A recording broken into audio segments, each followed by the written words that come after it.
बहुत दिनों पुरानी बात है। एक जंगल में एक लोमड़ी रहती थी। वो इतनी चालाक थी कि अपने शिकार और भोजन के लिए पहले तो वो जानवरों से दोस्ती करती और फिर मौका पाते ही उन्हें मारकर दावत उड़ाती। उस लोमड़ी की इसी आदत की वजह से उससे सभी दूर रहते थे। एक दिन उसे कहीं भोजन नहीं मिला तो वो दूर तक शिकार की तलाश में निकल पड़ी। उसकी नजर एक तंदुरुस्त मुर्गे पर पड़ी। वह मुर्गा पेड़ पर चढ़ा हुआ था। वह लोमड़ी मुर्गे को देखकर सोचने लगी, कितना बड़ा और तंदुरुस्त मुर्गा है। हाय, ये मेरे हाथ लग जाए तो कितना स्वादिष्ट भोजन मिलेगा मुझे। अब लोमड़ी का लालच बढ़ चुका था। वो रोज उस मुर्गे को देखती और मौके का इंतजार करती, लेकिन वो मुर्गा पेड़ पर ही चढ़ा रहता और लोमड़ी के हाथ नहीं आता।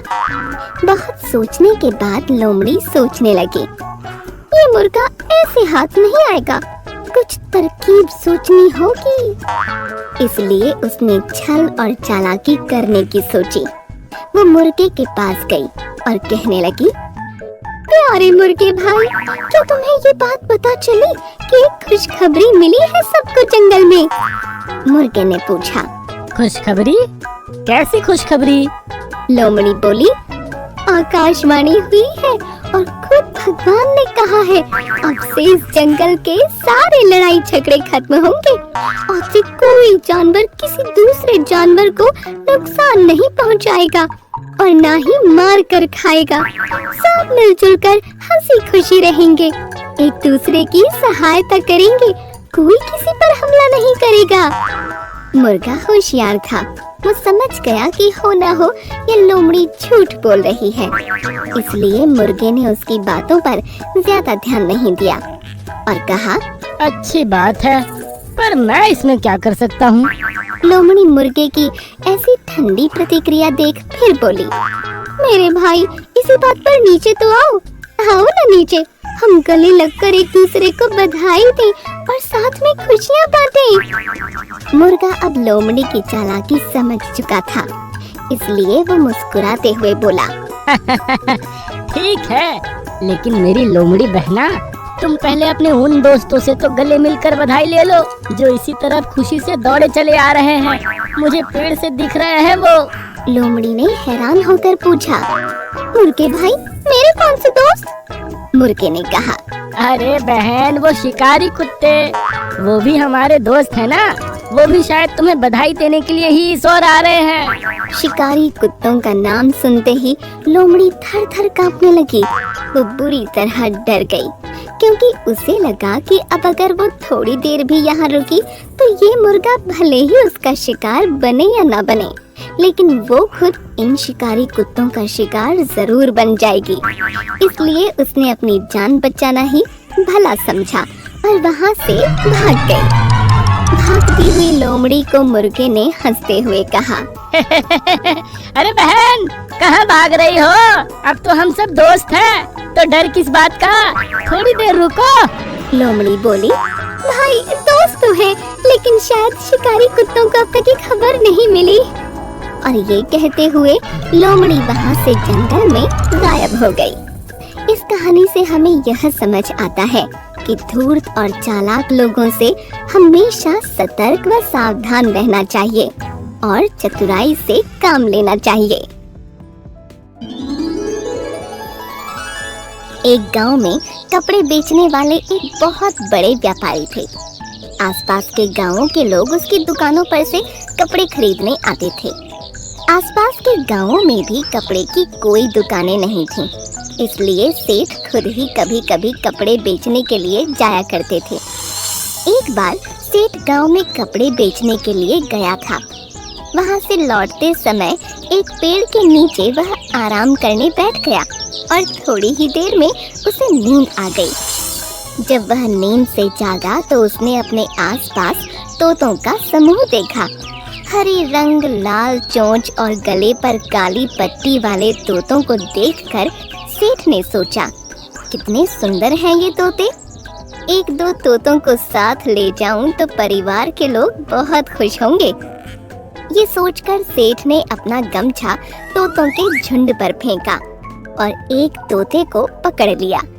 इस तोते को सेठ अपने घर ले आया। सेठ ने घर पहुंचकर तोते के लिए सोने का पिंजरा बनवाया, पानी पीने के लिए कटोरी और खाने के लिए एक छोटी सी प्लेट भी रखवाई।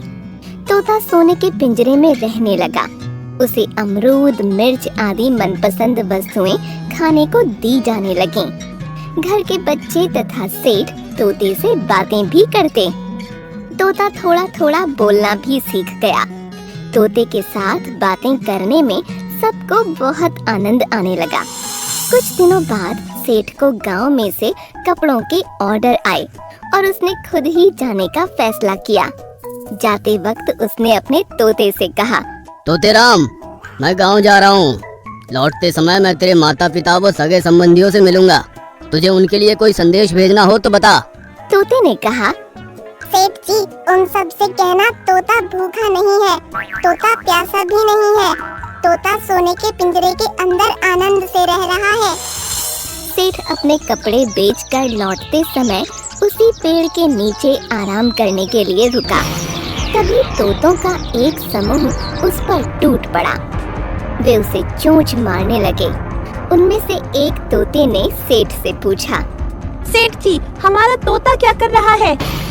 सेठ ने उन्हें शांत करते हुए कहा, अरे तोता भूखा नहीं है, तोता प्यासा नहीं है, तोता सोने के पिंजरे के अंदर आनंद कर रहा है। यह सुनकर सभी तोते बिना कुछ बोले जमीन पर मुर्दों की तरह लुढ़क गए। सेठ उनके पास गया। उसने तोतों को हिला डुला कर देखा, पर ऐसा लगा जैसे सारे तोते आघात से मर गए हों। सेठ जी घर पर आए। सेठ को देखते ही तोते ने अपने माता पिता एवं सगे संबंधियों के समाचार पूछे। सेठ ने कहा, तेरे माता पिता और सगे संबंधियों को जब मैंने तेरा संदेश सुनाया तो सभी लुढ़क गए। क्या उन्हें आघात लगा होगा? पिंजरे के तोते ने कोई जवाब नहीं दिया। सेठ की बात सुनकर वह स्वयं भी पिंजरे में नीचे गिर पड़ा। सेठ ने यह देखा तो उसे बहुत आश्चर्य हुआ। उसने पिंजरे का दरवाजा खोला और तोते को हिला डुला कर देखा। सेठ जी को लगा वह तोता भी आघात से मर गया है। सेठ जी ने तोते को पिंजरे से बाहर निकालकर थोड़ी दूर पर रख दिया। मौका देखकर तोता पंख फड़फड़ाता हुआ उड़ गया। जाते जाते उसने कहा, सेठ जी, मैं आपका आभारी हूँ। मुझे अपने माता पिता का संदेश मिल गया है। मैं उनसे मिलने जा रहा हूँ। आपका पिंजरा सोने का था, लेकिन वह पिंजरा था, मेरे लिए वह जेल थी। तोता उड़ता हुआ जंगल में अपने माता पिता और सगे संबंधियों के पास पहुँच गया। उसे लौटकर आया हुआ देख सब खुश हो गए। अब मुक्त वातावरण में तोता सबके साथ आनंद से रहने लगा। एक घने जंगल में एक हाथी रहता था। वह स्वभाव से गर्विष्ठ और क्रूर निर्दयी था।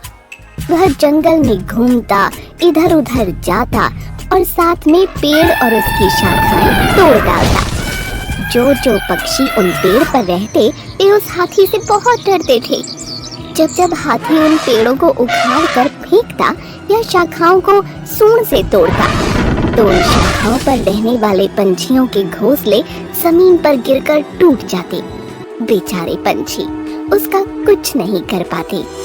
जंगल में हाथी ने चौतरफा तबाही मचा दी थी। इतना ही नहीं, शेर और बाघ भी उससे दूर ही रहते थे। जंगल के सभी जानवर उस हाथी से परेशान हो गए थे, लेकिन चाहकर भी वे कुछ नहीं कर पा रहे थे। उसी जंगल में एक चतुर खरगोश भी रहता था। उस खरगोश को उस हाथी के बारे में सब कुछ पता था। खरगोश ने उस हाथी को सबक सिखाने की ठान ली और उसने जंगली जानवरों की एक सभा बुलाई और कहा, इस दुष्ट हाथी का अब कुछ करना होगा। इसने इस जंगल के सभी प्राणियों को परेशान कर रखा है। अब मुझे इसका कुछ करना होगा। ऐसा कहकर खरगोश वहाँ से चला जाता है। एक दिन खरगोश उस हाथी के पास जाता है और उससे कहता है, महाराज, आपसे कुछ जरूरी वार्तालाप करना है। क्योंकि ये हमारे जीने और मरने का प्रश्न है। हाथी ये सुनकर गुस्से से बोला, तुम कौन हो और यहाँ क्यों आए हो? भाग जाओ यहाँ से, वरना जान से हाथ धो बैठोगे। महाराज तनिक सुन तो लीजिए, मैं जंगल के सभी प्राणियों का प्रतिनिधि बनकर आपके पास आया हूँ। हम सभी जानवर चाहते हैं कि आप हमारे महाराज बन जाओ और इस जंगल पर राज करो। कृपया मेरा प्रस्ताव स्वीकार कर लो और हमें आपकी सेवा करने का मौका प्रदान कर दो। खरगोश ने बड़े मीठे बोलों में कहा। हाथी ये सुनकर बहुत खुश हो गया और बड़े गर्व से उसने अपनी सूंड को उठाकर खरगोश की तरफ देखा। खरगोश आगे बोला, मैं यहाँ आपको लेने के लिए आया हूँ, आप मेरे साथ चलिए। आपका राज्याभिषेक समारोह जंगल के बीचों बीच रखा है। वहाँ सभी जानवर आपका बेसब्री से इंतजार कर रहे हैं, अपने होने वाले नए महाराज का इंतजार कर रहे हैं। ये सुनकर हाथी बहुत खुश हो गया। उसका हमेशा से सपना था कि वो एक दिन इस जंगल का महाराज बने। उसने सोचा कि राज्याभिषेक समारोह उसके लिए गर्व की बात है, इसलिए वह उस खरगोश के साथ चलने के लिए तैयार हो गया। चलिए महाराज, आपका सभी प्राणी वहाँ इंतजार कर रहे हैं, मेरे पीछे पीछे आ जाइए। खरगोश बोला। वे दोनों जंगल के रास्ते चलने लगे, आगे आगे खरगोश और पीछे पीछे हाथी।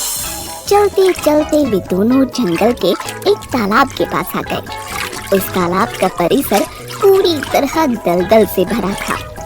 खरगोश का वजन कम था, इसलिए उसे उस दलदल से चलने में ज्यादा परेशानी नहीं हुई। हाथी भी उसी दलदल से आगे बढ़ने लगा, पर हाथी का वजन ज्यादा होने के कारण वह उस दलदल में और फंसता गया। जितना वह उस दलदल से निकलने की कोशिश करता, उतना ही वो उस दलदल में फंसता जा रहा था। वह घबरा गया और खरगोश से बोला, मित्र मेरी मदद करो, मैं इस दलदल में फंसता जा रहा हूँ।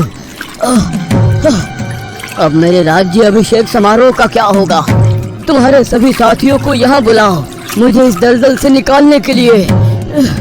मैं तुम्हारी कोई मदद नहीं कर सकता, तुम इसी लायक हो। तुम्हें कुछ पता भी है तुमने जंगल के प्राणियों के साथ कितना बुरा व्यवहार किया है? तुमने पेड़ की शाखाएं तोड़ी, उन शाखाओं पर छोटे छोटे पंछियों के घोंसले और अंडे थे जो तुम्हारी वजह से टूट गए। तुमने बेजुबान छोटे छोटे प्राणियों को अपने पैरों तले कुचल दिया, बड़ी बेरहमी से मार दिया। हम सब रो रहे थे, दया की भीख मांग रहे थे, पर तुमने कुछ भी तरस नहीं खाया और अब तुम तुम्हारी जान की भीख मांग रहे हो। मुझे तुम्हें ये बताते हुए खेद है कि तुम्हारा राज्याभिषेक नहीं हो सका, लेकिन तुम्हारा दाह संस्कार अवश्य होगा। अलविदा। ऐसा कहकर खरगोश वहाँ से चला गया और इधर हाथी धीरे धीरे उस दलदल में और फंसता गया और उसकी मौत हो गई। तो दोस्तों, इस कहानी से हमें ये पता चलता है कि अत्याचारी को भी अपनी कयामत भोगनी पड़ती।